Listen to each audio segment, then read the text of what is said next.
We know the former president is safe and recovering, with the Florida GOP still clearly locked in on his campaign. We've brought in 10 Tampa Bay political analyst Lars Hafner. Lars, we saw the former president being rushed off the stage today, and even with that chaos, it seems that he was still taking a moment focused on addressing his supporters, giving that fist pump. Talk about that and how that will impact voters. Well, first off, we should say we're grateful that the former president wasn't injured worse than what he was.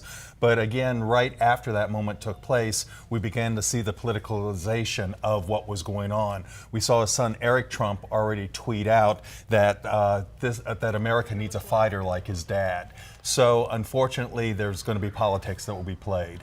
And how does something like this impact the upcoming Republican National Convention? I know that, again, the Florida GOP saying they still are lending their support to former President Donald Trump.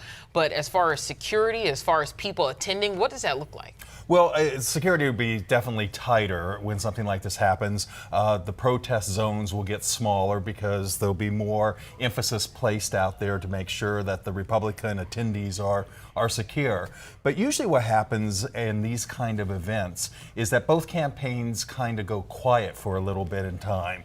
And, you know, we've had this before with extraordinary circumstances when there's been a world event, when there has been a national event, or maybe someone gets sick of one of the campaign families, and so candidates go down quietly at that point in time.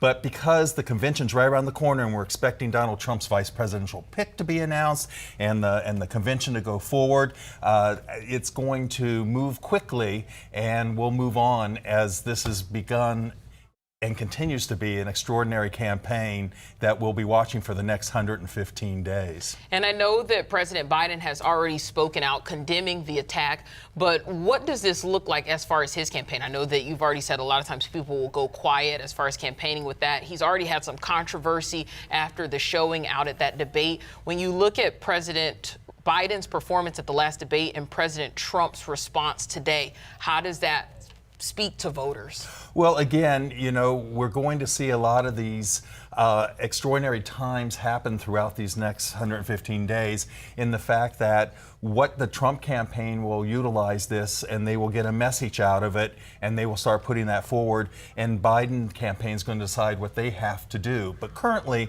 the Biden campaign has pulled down all their ads. They're trying to down the rhetoric, and what's really been feel good about this is that bipartisan support has come out from both sides, the Republican and Democratic side, saying violence has no place in politics. So hopefully, and perhaps the heated rhetoric will begin to go down and come down a little bit more in the temperature so that Americans can really get back to understanding the issues and getting ready to go out and vote based on that. Absolutely, and we know that President Biden and former President Trump have already spoken. We learned that just moments ago. So we will continue to stay on this story, looking ahead, like you said, in those next 115 days, and also finding out what exactly happened today. We will continue monitoring all developments, bringing you any and all updates as we get them on air and online with our free 10 Tampa Bay app.